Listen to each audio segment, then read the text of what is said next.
Testing, 1, 2. There we go. Good. All right.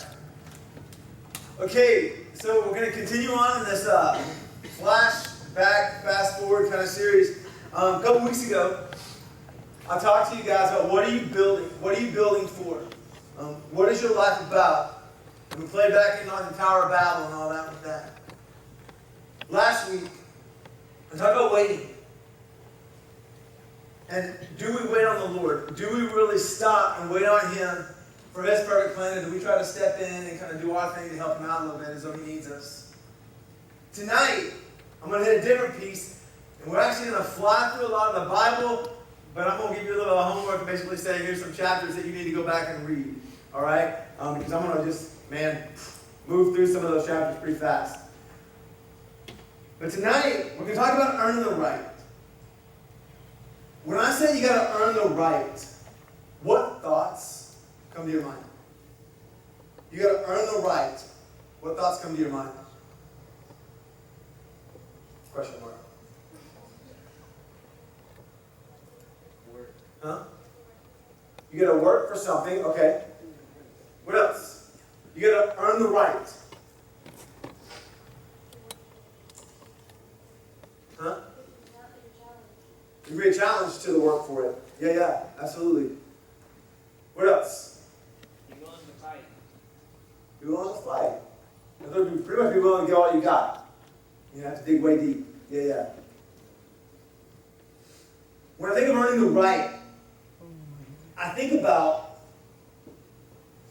every week when I get up here and preach the Word.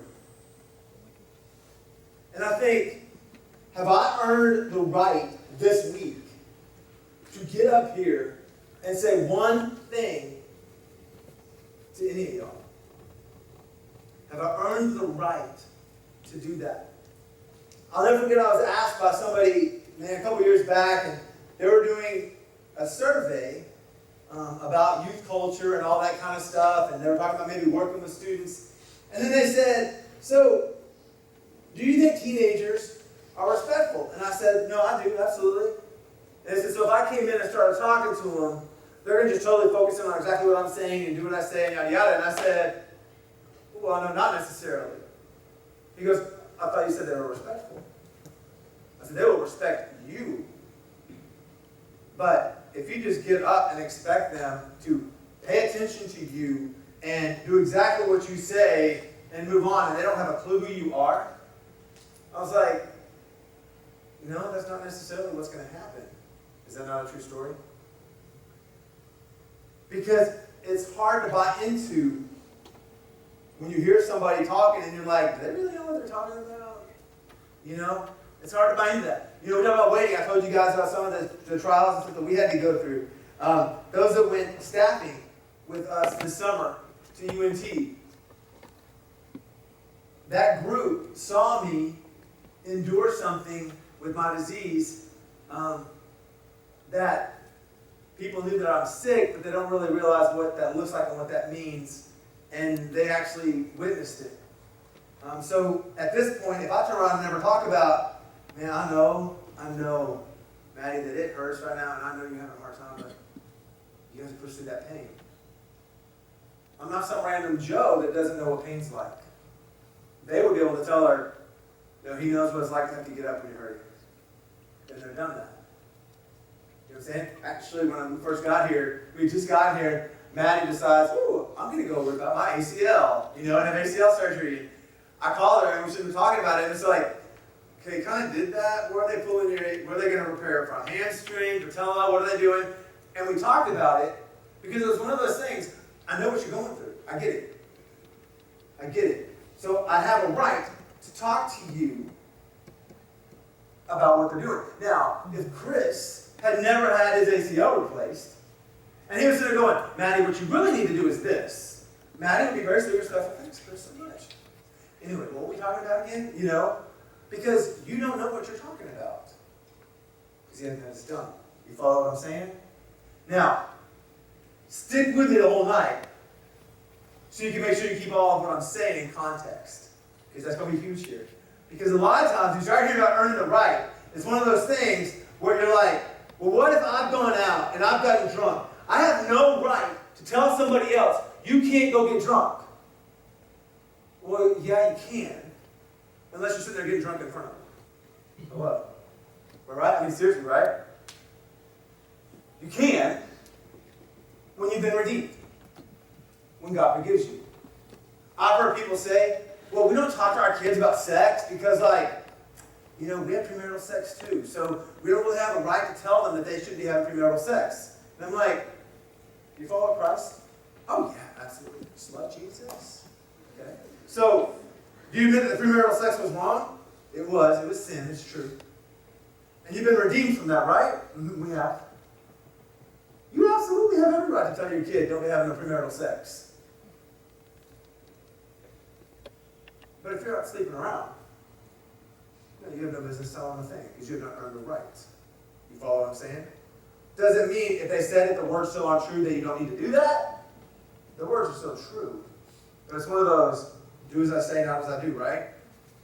And we've got to learn what it means to do as I say because I'm already doing what I know I need to do. You follow? Because I'll tell you, I don't care how low somebody's ever gotten in their life. If you've been redeemed from it, like for me, I can easily look at somebody and go, no, there's certain things you don't want to touch. But see, cigarettes, I picked up a cigarette one time. A friend of mine had it, a buddy in junior high. We were getting ready to go throw papers. I was going to help him on his little paper route, whatever. And he had a cigarette. And here we are, thinking we were like 7th grade, I think, at the time. And we're all big and bad and cool, and it was awesome. And he was, oh, you got to try the cigarette. And I'm like, all right, I've never done that before, whatever. So I tried it. Seriously thought I was going to puke right there on the spot. And I was like, whoa, what are you doing here? And he goes, you got to keep trying. Why? That made me sick. Oh, it made me sick too for a while, but I just kept going and I pushed through, and now I like it. And I'm like, you might like vomit if you keep eating vomit. And then want to go do it? I'm like, seriously? Why do I want to turn around and push through something that I know is going to be hurtful to my body down the road anyway, but why am I going to try to do it to be cool or whatever when it makes me sick to start with? I've never heard somebody take a cigarette and go, well, that's delish on the very first time. But I promise you, anybody ever seen take their first drag off a cigarette, I promise you I've seen them choke every time. Let that be a telltale sign how you should start. Just saying. Just saying. Okay? But I have no right to say to anybody, you can stop smoking. It's going to be easy. You got this. Just stop. Because I don't understand that. Can I tell them they need to stop smoking? Absolutely. Because I know the realistic effects of what's going to happen to their body. But can I tell them that I understand what quitting smoking is like? No. I'm not going to judge them, but I don't get it. Lisa's grandma, on the other hand. This one, keep in mind, way back in the day, man, people smoking left and right. They tried to make it all look beautiful and glamorous and all this whatever. Lisa's grandma, I swear she was like in her late 60s, early 70s, somewhere in there. At least I have to give me the exact age on her. She went forward at church one day, had like a Walmart sack, put all her cartons of cigarettes in it, and lighters. Why the lighters, I don't know, because you can still use those other things, but that was her mind, so whatever. And this woman, she could pound cigarettes, all right? Loaded them up in this Walmart sack, and at church, walks up to the altar, puts it down, walks away, never touched it again. She can say, no, baby, give it to Jesus, and you can walk away from cigarettes. I can't say that like that. I can say that I know he'll help you through it because he will. I can say I know he'll love you through it because he will. I can help you with some plans, maybe to try to stop, even though I don't understand. I can still help you with plans, but I can't preach to you. No, seriously, put it on the altar because I promise you, it's done. People that struggle with cussing, that one I can go to. Because I cuss like a sailor, and I tell you, when I gave my life to Jesus, done, overnight. I didn't ever say another word. I never cussed again when I gave my life to Jesus, and that's a true story. And I did cuss like a sailor. It is that easy. Well, no, sometimes you just slip. No, you don't have to. That's your choice. And I can say that. I run that right. And I've been walking this road for a while. It's not like I just got saved last year. I've been walking this road for over 20 years. So no, you can. See, I earn the right. And we've all earned the right for different things. Sometimes some of us, what we like to do is we like to go up and grab the right. You follow what I'm saying? Some of us, we like to go up and say, hey, I deserve this. I'm owed this. You're not deserved or owed nothing until God says, now it's time. Now it's time. There's a story in the Bible, and it reads over several chapters. A lot of people preach different pieces of this story, but they don't really say, look, here's the story in context, boom, go get it. And wrote these messages, like I said, about a little over a month ago, about a month and a half ago. But I started about 3 weeks ago going through the book of Genesis in my devotion time in the morning. And it's been crazy watching what God's been doing in Genesis. Because I'm reading it all in context, not in random story form. You know what I'm saying? Not like in the Bible school form where we all get here's what Noah and the ark looked like, here's what this looked like, here's what that looked like. No, I'm getting it all. And do you know, because I think of like Isaac and Ishmael, who I taught y'all last week about waiting. Now, Abraham had the two different sons, Isaac and Ishmael. He had more, but Isaac and Ishmael are the main two players. Well, Isaac was the one that was offered up as a sacrifice. And then God provided the ram, all good, boom, he's alive, all good. He goes off, and he has kids. And he had 2 kids. Okay? He had 2 kids that came out. One was Esau, and one was Jacob. You see this in Genesis, in the chapter in the 20s, okay? We're talking like 24-ish, 25-ish. Esau and Jacob. And what happened was Esau was coming out first because they're twins. You know how twins can be, right, y'all? We know some twins in the house. Okay? Come on. You got this twin who's coming out first, and you know, I'm the oldest. It's true. Right? Yeah, about 20 seconds, cheater. You pushed me out of the way on the way out to shoot. You know what I'm saying? It's like, really? So, okay, now a girl, that's about to extend my knowledge on this stuff. All right, just saying. So pushing out to shoot. So here comes Esau. And Jacob's like, no. You know? He wants the spot. But Esau comes out first. So in theory, Esau is the firstborn. Who gets the birthrights? Esau, firstborn. They get the firstborn recognition. They're the oldest sibling. Man, there also comes responsibility with that. But they're the oldest. Jacob ends up saying, I still want that birthright. So he tricks Esau, basically, he ends up tricking his father. He basically bribes, if you will, Esau, because Esau's come back starving. We need to get food and all this. Comes back from hunting. He's ready. He's like, man, I'm starving. I'm famished. Please, yada, yada. And he goes, sure. I'll hook you up. Give me your birthright. Seriously, give the brother a sandwich. No, I want his birthright. But what's crazy is Esau actually handed it over. Esau handed it over. Now, that was his own stupid mistake. He should have known better. But what was Jacob doing? What kind of love is that? That says, yeah, I'll do for you if you really do for me. Big time. And then, to seal the deal, Jacob and his mama go trick Isaac, the one who was Abraham's son. That's supposed to be, all these generations going to be blessed, all this stuff. He can't really see what's going on anymore. He knows that Esau's a hunter, Esau's going to smell. Esau is also really, really hairy. Jacob is not. He's not. So, Rebekah, Isaac's wife, and Jacob do this whole little game where he brings in the food, acts like he's his brother Esau, smells like him, even puts fur on him so he can be hairy like his brother. To trick his dad, and mom was in on it.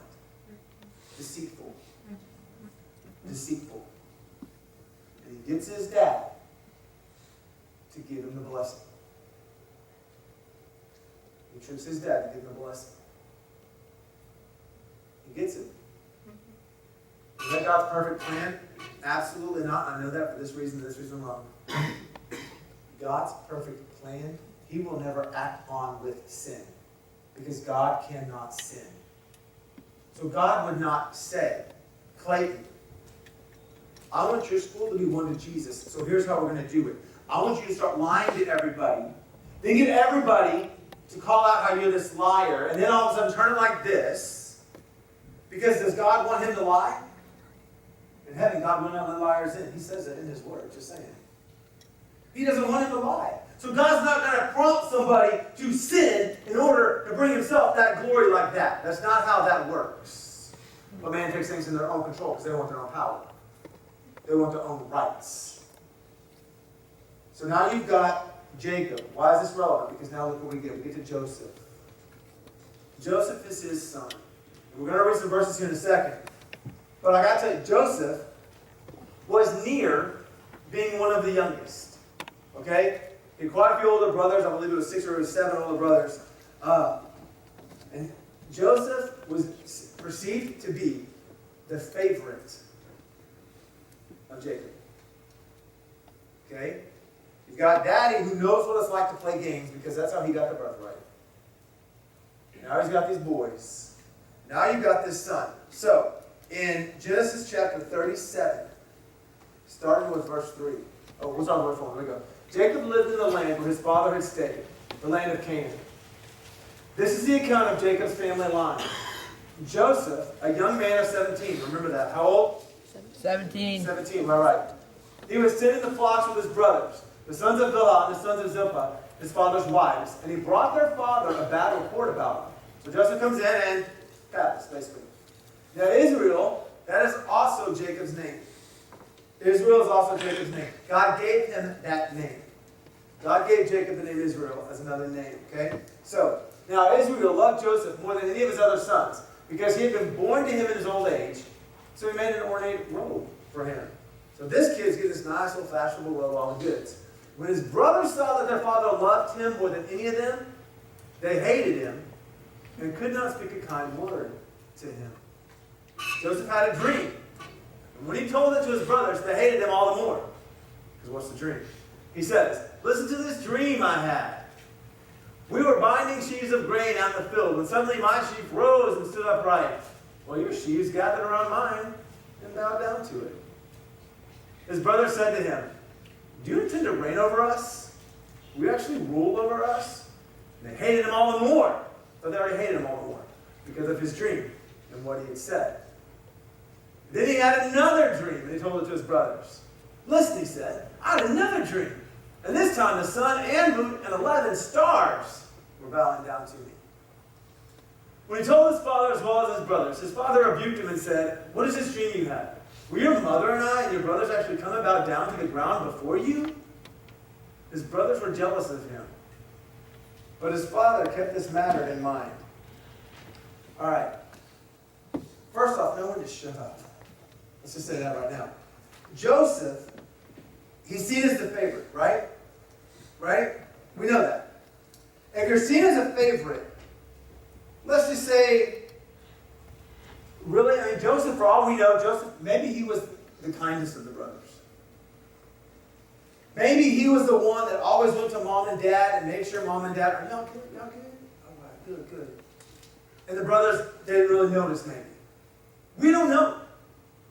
We know that his father gave him this real ornate robe, which definitely signified something powerful. But you've got all these other brothers who are like, we're not okay with this. He is obviously the favorite. So they start hating on him. Joseph can't be stupid, but apparently he is. And I'm going to call it what it is. He steps up and he goes, I had this dream. And it wasn't like Martin Luther King, all right? He just goes, I had a dream that all y'all people were going to bow down to me. Now, how's that going to work out for you? If Christopher Douglas walks up here and he says, I have a dream that all y'all will be bowing down. That's about the reaction we're going to get, right? Okay? Because you're going to be like, that's cute, Chris. Thanks, baby. Thanks for playing. You know? What if Haley Hope walks up here? I have this dream. Okay? She's a little bit on the not as height advantage size as Chris is. All right, a little fun size. She comes up here and she's like, "I have a dream y'all all gonna bow down to me." And I would be like, "Really? It's cute, you know? Ain't happening. It ain't happening."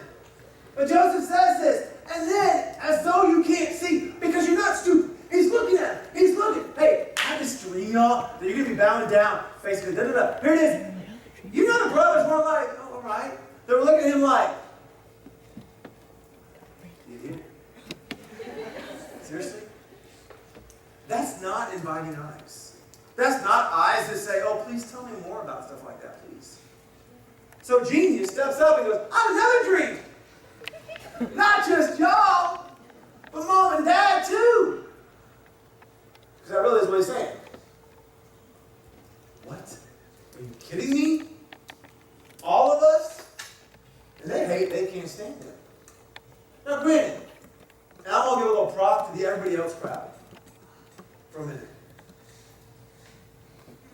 There are times that people don't want to wait, so they want to grab their right then, instead of earning the right. What Joseph should have done was he should have gone to a person he could have trusted. Maybe mom and dad. Like, "These are the dreams I'm having. And I'm not going to lie, it's kind of freaking me out, because I know the older brother's not so fond of me. But this is the reality of what my dream is." Because did that reality come true? Absolutely it does, and we'll see that in a little bit. But he's all proud about what's going to happen. And let me just tell you, sometimes, and it drives some people crazy, this is a true story, but you got to do it anyway, sometimes you have to hold back a little bit. And I'm not talking about the people that are chill. I'm talking about sometimes some of us are so, we want to see all this stuff happen, and we want it to happen now, and we're ready to be like this right now, in this moment. Yeah, if you do that like that, you're doing it in your power, in your time, and in your way, and it's going to crush everybody else. In fact, what everybody else is going to do is probably do what they wanted to do to Joseph and get rid of him. And that's a fact. You've got to wait on God's perfect timing and do it in the right way. You have to. That's not an option. Because later, in chapter 37, the brothers actually want to kill him. And Reuben, the oldest, praise God for some older wisdom stepping up. The oldest says, "No, we're not doing that. We're not killing him." So Judah, one of the other brothers, they come up with this idea. Hey, basically, why don't we sell him off as a slave? Then they can act like he died by giving this robe back to dad with blood on it and act like he was killed. But they really know they didn't murder anybody. They just got rid of him and he's gone for good. He's out of their hair. They don't have to worry about him ever again in their mind. And you know what? At least we didn't kill him. So we're not that bad. Right? That's what they thought. So they get rid of him. Let me speed it up a little bit. He goes, he serves, he goes basically into Egypt, which Isaac, Grandpa, had been told, I believe it was in chapter 25 of Genesis, Isaac had been told, don't go to Egypt, basically because it wasn't time. It wasn't time. It's verse 2 or 3 of that chapter, whichever one it is, 24, 25, 26, but don't go to Egypt. Well, see, that's where he's going. As a slave. He ends up in Potiphar's wife's hands. And some of y'all know that story, and a lot of y'all don't know the story, but basically here's the deal. Potiphar's wife saw this slave. Potiphar was basically a ruler. She sees Joseph, and she's like, we'll give me some of that. So she goes, that's seriously what she did. I mean, it's a true story. All right, I'm just telling you right now. You want to find that story, that one's found in Genesis chapter 39. She basically was like, I think we actually have this one. Throw these verses up, verses 1 through 12. Joseph had been taken down to Egypt. Potiphar, an Egyptian, who was one of Pharaoh's officials, the captain of the guard, he brought him to the Ishmaelites who had taken him there. The Lord was with Joseph so that he prospered. Okay, and he lived in the house of the Egyptian master. Still a slave, how is that prospering? Basically because God still got him. God still got him. When his master saw that the Lord was with him and that the Lord gave him success in everything he did, okay, now he's elevated him, Joseph found favor in his eyes and became his attendant. Now he's not just some random Joe slave. He's being built up. Potiphar put him in charge of his household, and he entrusted to his care everything he owned. From the time he put him in charge of the household and all that he owned, the Lord blessed the household of the Egyptian because of Joseph. The blessing of the Lord was on everything Potiphar had, both in the house and in the field. So Potiphar left everything he had in Joseph's care, with Joseph in charge. He didn't concern himself with anything except the food he ate. Now Joseph was well built and handsome. After a while, his master's wife took notice of Joseph and said, "Come to bed with me." All right, so let me get some of that. That's exactly what she just said. But he refuses. "With me in charge," he told her, "my master does not concern himself with anything in the house. Everything he owns, he has entrusted to my care. No one is greater in this house than I am. My master has withheld nothing from me except you, because you're his wife. How then could I do such a wicked thing and sin against God?" And though she spoke to Joseph day after day, he refused to go to bed with her or even be with her. Remember that. One day he went into the house to attend to his duties, and none of the household servants was inside. She caught him by the cloak and said, "Come to bed with me." But he left his cloak in her hand, and he ran out of the house. Joseph gets in this position now at this house where he gets elevated to leadership. Why does he get elevated? Here's why he gets elevated. Some people are like, "I want to be a leader, I want to be a leader." Let me tell you how he got elevated to be a leader. By his faithfulness. You don't become a leader because you step up going, "I'll be your leader. That's right, look at me, check me out." No, you be a leader by showing I'm willing to serve. He had to serve. He had to serve. And those of you that are involved in any kind of thing, of sports or band or drill team, whatever, you know. You don't respect the leaders if they're not serving and showing you things. Being there with you. If they're just being boss sauces and trying to be all cranky and ugly and rude, can you handle that? Not a chance. Not a chance. The best leaders are the ones that are there with the people. Well, Joseph, remember, Joseph had a dream, you're all going to bow down to me. He ends up becoming this servant that's just taken off as a slave, really. And he slowly begins to rise as a servant. And he knows what it's like to have nothing because he was stripped away from his family. He was stripped away from what he had that should have been safe. And he was made to serve. Was his dream about serving or being served? Was his dream about him being served or him doing the serving? When people bow down to you, let me help you out. That means you're being served. His dream was about him being served. And he got just the opposite. He had to serve. For the moment. He rises up. Now, you still catch some of the language. No one in this house is greater than who? I am. He still said that. All right, now, I'm going to give him a little bit of grace, but at the same time, y'all, I'm just taking everything in context as we've been reading through Genesis. And I'm just telling you straight out. He's still kind of leaning a little bit confident, if you will. All right? He's still being kind of confident. The only reason you're actually great in this house is because of God's favor on you, because you're being a faithful servant. You're not great in this house because Pharaoh or because Potiphar says it. You're only great because God shows your character to others, and they will begin to slowly rise you up because you are earning that right. What I don't get is why Potiphar ended up having him thrown in jail. Because that's what happened next. Because see, what did he do? Did he have anything to do with the wife? No. He wouldn't sleep with her, and he wouldn't even be with her. He knew this woman was up to no good. So for his safety, he stayed away from her. And he just happened to go in one day, worked out that nobody was there except for her, and she's like, "Now's my time." He bolts out of there, leaving his cloak. I'm thinking, Potiphar, really, bro? You think he's that dumb that if he's going to come hang with your wife and have sex with her, he's going to leave his cloak in the house? Seriously? Do you really think he's that stupid? Look at the job you've given him.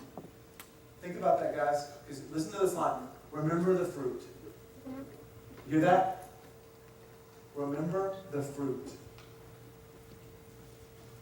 Why did Potiphar rise Joseph to the stature that he did? Why did he raise him up?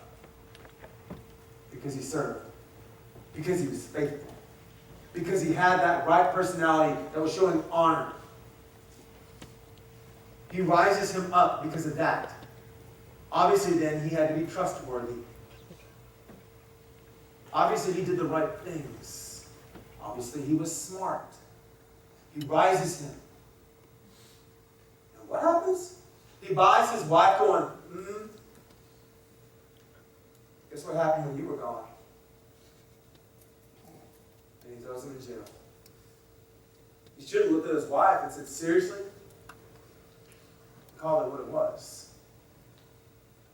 Because he should have thought about the fruit. Am I saying nobody can fall and make a mistake? Joseph could have made a mistake. But let's be real. When I read that, and I read about all the stuff that Joseph did, there's no way he would have been that stupid. Because think about y'all. You ever do something you're not supposed to do? Don't play. Don't answer out loud, but don't play. You ever do something you're not supposed to do? What's the first thing you try to do to all the evidence? Cover it up, get rid of it, hide it, all right? With everything you have in you. And you're almost overthinking evidence too, right?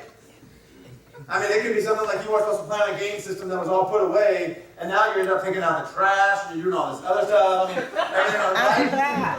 You're not just taking care of the evidence, you're taking care of everything else around the evidence, right? I always know, like for Jenna, bless her heart, girl, be smart. If you did something you know you shouldn't do, just clean up that mess. Because I know her already. When her room is like spotless, I'm like, what happened? What's up? Just own it, you know? Of course, she will, but it's just like, seriously, I know that game. I know what it means to try to cover something up. Man, I grew up, okay? And I may have had a bad home life growing up, but I still did stupid stuff.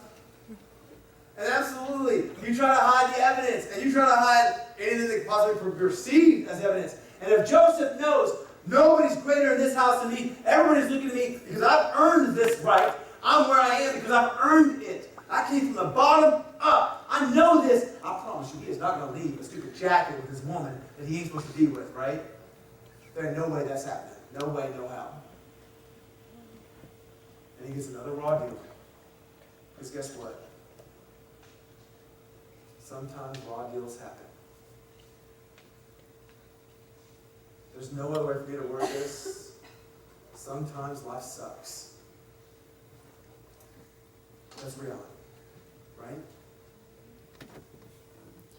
Sometimes we're like, it's not fair, that's not fair. You're right, some things aren't. Talk to Joseph about that. He was stupid, but should have learned to keep his mouth shut. But he didn't deserve to get bought off as a slave. He didn't deserve to get thrown in jail for something he never did. You're right, life's not fair. I'm so sorry for what you deal with. Just like I'm sorry for the fact that Joseph had to keep going through this. So then in jail, they end up loving him. Because guess what? You can't hide your true character. And while Joseph was boneheaded and should have learned to watch his mouth at certain times, so like, okay, seriously, keep the pride down a little bit. He was a servant, and he was loyal, and he was faithful. He was dependable. He was. He was honest to a fault, if you will. Because his dreams were honest, he just shouldn't have shared them in the formats that he did. He was honest. Out of the overflow of the heart, the mouth speaks. Your character will come out. You can put on a show for a day or two. You can put on a show for a couple weeks. Can you put on a show for as long as Joseph did? Let's find out. Joseph keeps going. And he ends up coming out of prison. Go to Genesis chapter 41. Genesis 41. Verse 40. Do we have that in there? No, but I can get No, it. I got it. I'm good.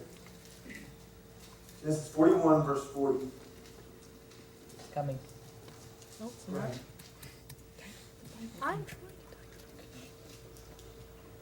It says, you shall be in charge. Pharaoh says to Joseph, verse 39, says, God made this known to you. There is no one as discerning and wise as you. He goes, verse 40 of chapter 41.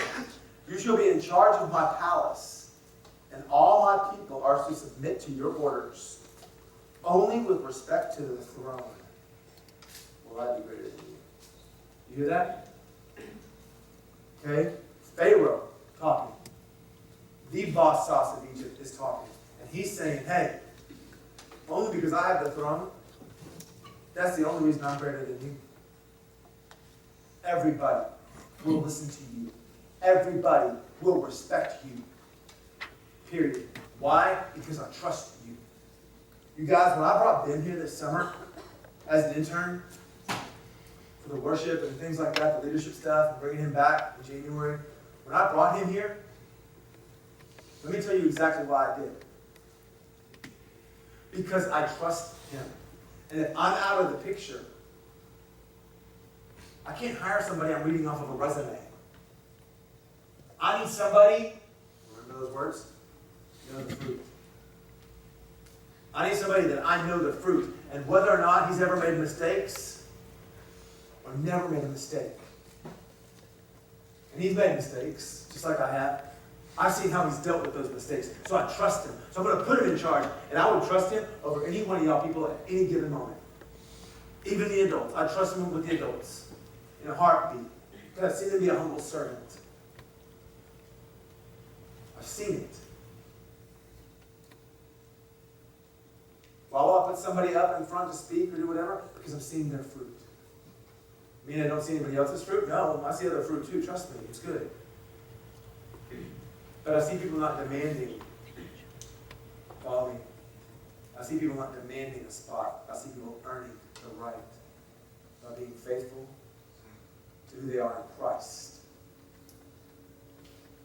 Pharaoh rises him up. What ends up happening is, some of y'all know this part of the story, there ends up being a famine that's coming, and Joseph saw it coming, and he said, this is what we got to do. We got to start saving up. We got to start preparing for this famine that's coming. We got to be ready for it, yada, yada, yada. And Pharaoh's just like, all right, get done what needs to be done. That needs to be done. Get it done.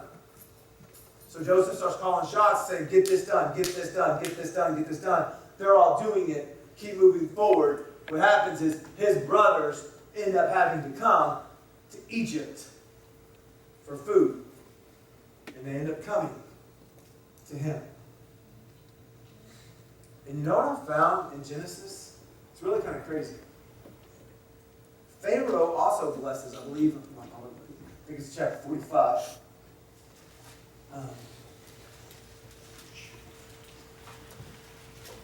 Yeah, it's just in the chapter 45, so mark that in your Bible and go back to it. In chapter 45, Pharaoh actually blesses his brothers too. Joseph blesses the brothers, and then Pharaoh's like, hey, you know what? Give them land. Give them some land. Let's take care of your brothers. You know what Pharaoh should have done in his fleshly self? Oh, these are the guys? These are the ones who acted like you were dead, but treat you off into slavery? These are the ones that while your life was what it was, and by the way, just so you know, Joseph was 30 when this happened. Now, when he was risen to this position, he was 30. How old was he when it all started? 17. How many years is that? How many years is that? 13. They had to wait 13 years. Pretty sure we can wait a month. Pretty sure we can wait a semester. Pretty sure we can wait a year. Pretty sure we can wait 2 if we need to. Pretty sure we can keep waiting until God says no. And God proves now. You follow? For God to prove now. But here's what I love about even what Pharaoh did. Joseph loved him. These people, I don't want to pick on y'all. Not right here. These people sold Joseph out.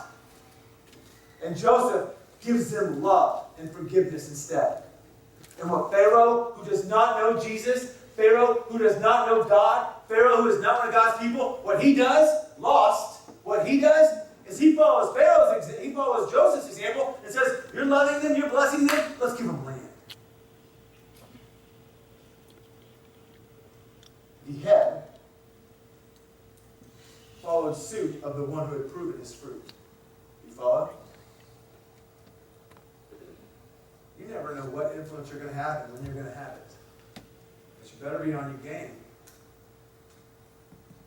Because there will be that moment where you're called to account for what you've been given. And it may be, when they all come in need, are you ready to give?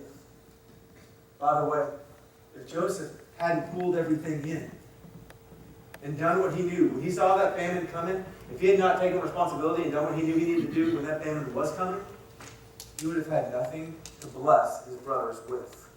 Faithfulness doesn't start when the emergency crisis happens. Faithfulness starts when you keep walking with God day by day. And when you're stupid, or when somebody else does something stupid that costs you, you just get back up. And you keep walking. Right? How do you do that? This is where we're landing. 1 Peter 5, 6 to 11. I want to read this to you. I want you guys to be able to get this character into your life. 1 Peter 5, verses 6 through 11. If you do this, I promise you will find your life changing like you've never known before. Okay? But you've got to be faithful to it. So here we go. 1 Peter 5, 6 to 11. Humble yourselves, therefore, under God's mighty hand, that He may lift you up in due time. Cast all your anxiety on Him because He cares for you. Be self-controlled and alert. Your enemy, the devil, prowls around like a roaring lion, looking for someone to devour. Resist him, standing firm in the faith, because you know that your brothers throughout the world are undergoing the same kind of sufferings. And the God of all grace, who called you to His eternal glory in Christ, after you suffered a little while, will Himself restore you and make you strong, firm, and steadfast. To Him be power forever and ever. Amen. You want to know how to earn the right? Here's how you do it. Straight up, first off, be humble. Do your best. No question. You trying out? Let's go. I think the drill teamers, Lisa was telling me this last week when I had to be a drill teamer. Awkward. But I loved it.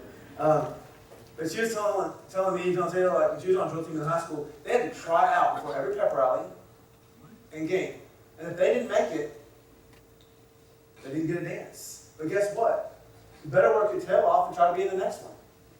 You can't just go, well, I didn't make it, so I'm quitting. No. You're humble. You keep working your tail off and doing what you can. Crying about it won't do anything. Working will. Working on it will. You've got to be humble. You've got to wait your turn. And if there are others out in front, okay, that's okay. Does that mean you can be lazy behind them? Absolutely not. I told the sophomore boys, beginning of this school year, I walked in, I was like, I know you guys got some strong, dominant people out in front of y'all, grade-wise, strong upperclassmen in front of y'all. Guess what, sophomore boys? You guys are just as important. You guys have just as much to bring to the table right now. You don't have to wait to be a leader. You can do it right now. I started right in that room and I told them that.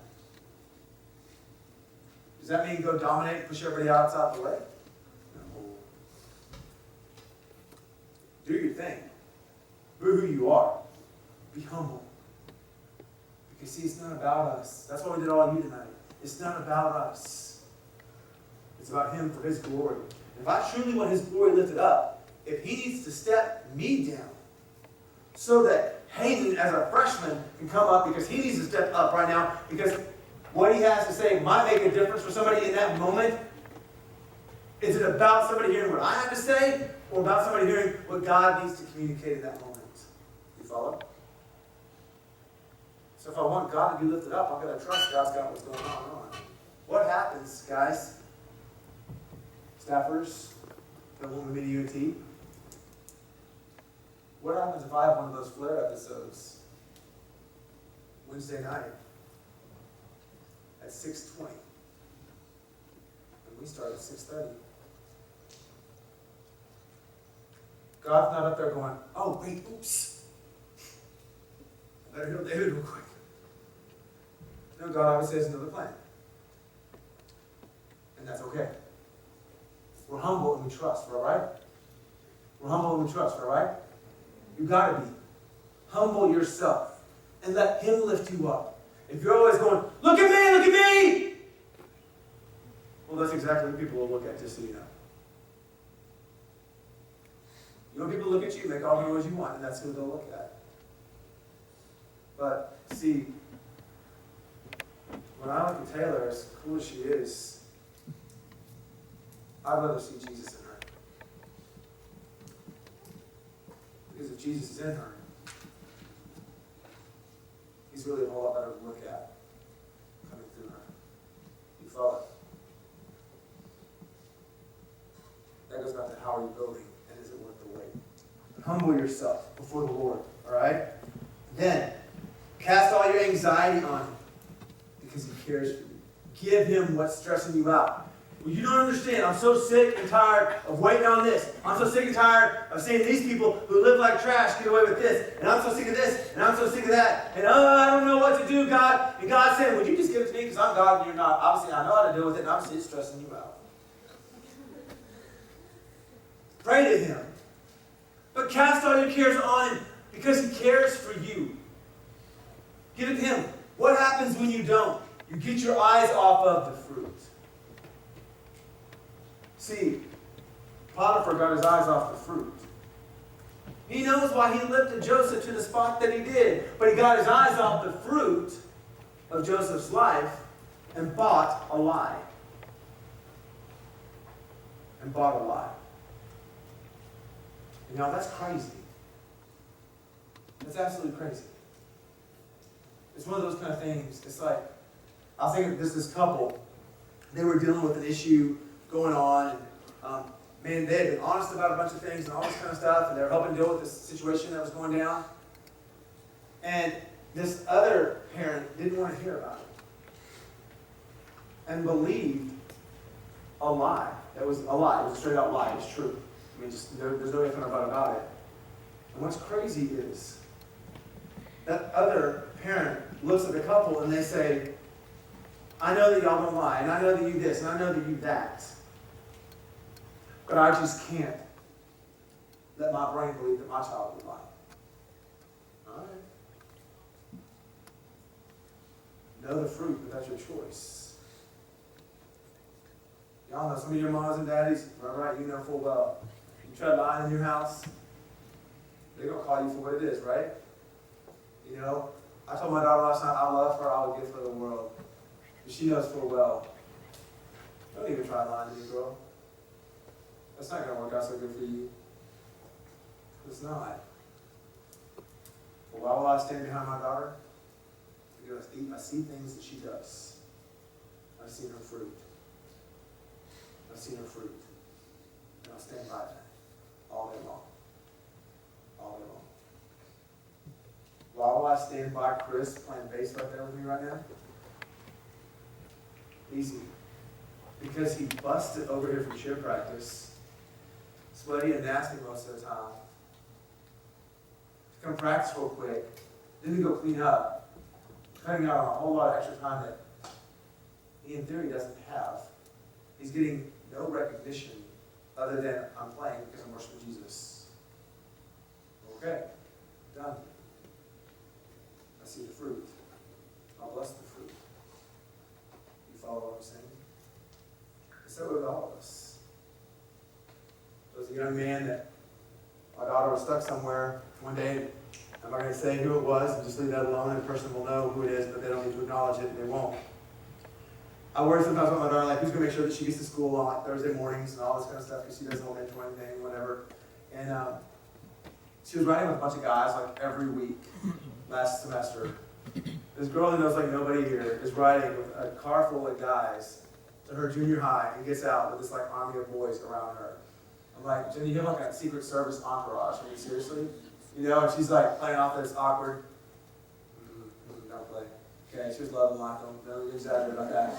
But I loved this. There was somebody that waited. She had somebody taking her that day, but they waited just to make sure. Are you taken care of? And I'll guarantee you, I would trust that person all day long to make sure that nobody's going to be left stranded alone because I've seen the fruit. You follow? I've seen the fruit. What does your fruit show? Cast your cares on the Lord. Stay humble before him. And your fruit will show that you lean on God and you let God come through you.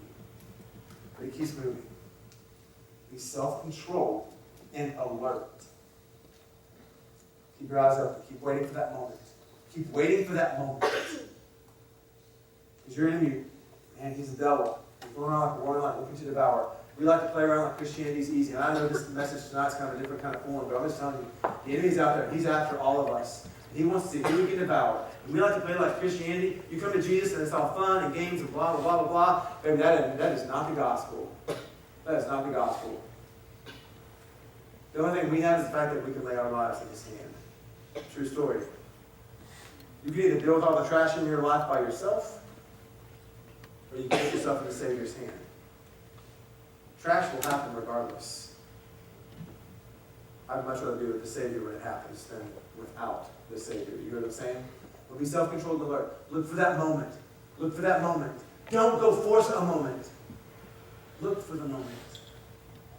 Be ready. Because that enemy is after you. He's waiting for you to have your eyes off the prize. See, Joseph, I will go back to him on this piece. Bro should have been like, I need that cloak. Because I know this ain't going to end well. You should have grabbed it. You should have realized nobody else was in the house. Been like, ooh, I'll come back. You always got to be on go, y'all. You always got to be on go. Because the one moment that you're not, that's when you're going to get caught off guard. You know what I'm saying? That's what's going to happen. You know, when you're speeding intentionally, what are you doing? You doing this the whole time? Making sure they don't pop around? When do you get busted for speeding? When you forget that you're speeding. True story? Come on. Some of y'all know, I don't admit it, but you know it's true. Okay? If not, ask your parents. When they're intentional trying to speed and not get caught, they're like all looking. But when they're not paying attention, that's when they get busted every time. Best problem? Or the best solution? People don't speed. So you better stay self-controlled and alert. Because the one moment you're off your game, hey girls, the one moment you're not self-controlled and alert with that boy near you, just saying. Hey boys, don't be stupid. The one moment that you're not focused, hello? We all know it's true. Be self-controlled and alert. Resist him, standing firm in the faith. Because you're not the only one. You're not the only one. Somehow, the enemy has gotten so lie out there. Because how many of y'all have ever felt like, I feel like I'm the only one that goes through blank? Anybody ever felt that? Come on, own it. If you are, own it. Have you ever had any situation in your life where you feel like, I'm the only one that goes through this? Have you ever felt that way? You ever felt that alone? Right? It's true, guys. That's reality. Because that's one of the biggest tricks that Satan uses. He wants you to feel alone. He wants you to feel that way. Because if you can feel alone, you're not with God. And you're not with the fellowship of the believers. So he's got you right where he wants you, and he lulls you out of focus. And guess what? My heart and my prayer is, no, watch. No, watch. We want you to be able to earn rights in a good manner. You know the testimony I'm waiting? I'm waiting on that testimony of somebody that's going to come up and say, some of y'all know this. They step up and they're like, I did make it through high school, living for Jesus. I didn't touch all the mess that's out there. I didn't push myself into some kind of sexual sin that I didn't be in. I didn't go do this. I was not tearing out other people. And at the same time, I was loving on the lost. I wasn't just kicking it with the righteous. I was loving the lost. And my eyes were still focused on Jesus Christ. That's a whole better testimony than me saying, I didn't have a clue who Jesus was through high school. And then he redeemed me. That's in my eyes, mind you. It's my eyes. But that's not a better testimony. Okay? I don't know what it's like to go through high school as a believer. I don't. I can't relate to that. But how many of you can relate to what it's like to go through high school as a Christ follower? Anybody? You're in high school, right? How many of you know Christ? Right? So you can relate to that. And how many of y'all at some point have screwed that up along the way in some form or fashion? Right. Praise God for grace, right? Praise God for grace, right? Doesn't everybody deserve it? I can go hang with my righteous threesome and look and judge everybody else and act like I'm all holy. I'm not nothing because I've got no cares to cast on the Lord. I'm caring for myself. I'm following myself. Y'all, you need to be where you can show everybody, not as a show, but because it's who you are. You need to be where you can show everybody whose you are. Period. What situation are you in? What platform has God given you? I want everybody tonight to take this challenge. In 2 weeks. 2 weeks. It's going to be 14 days. I want you to find one person that you honestly don't know where they are spiritually. And I want you to invest in them. They don't have to know anything about you, but I want you to know everything about them. If you go up to them and say, I'm supposed to get to know you because I've got this challenge at church. A, you'll find out real quick where they stand. And B, they'll probably be like, can I sell you off into slavery? They'll be like, shut up, you know? Don't be stupid. But get to know somebody that you don't know where they are spiritually, and then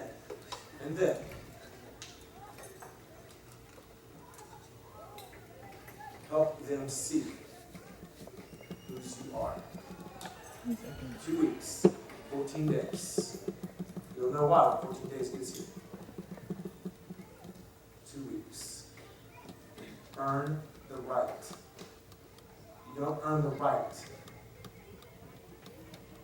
by bubbling yourself and doing nothing. You are called to live. Humble yourself before the Lord. Cast your cares on Him. He cares for you. And keep alert. Keep alert. On the right. Don't you think it's time? I do. And I can't wait to see what God's going to do as all of us earn that right together. God, we just come to you right now. I just thank you so much for your love. And Father, I just thank you that you gave us the story of Joseph and God, where he's coming from and where he's been. Father, I don't know everybody's story in here, but you do. Father, I pray that you would help us earn the right to share your name with others.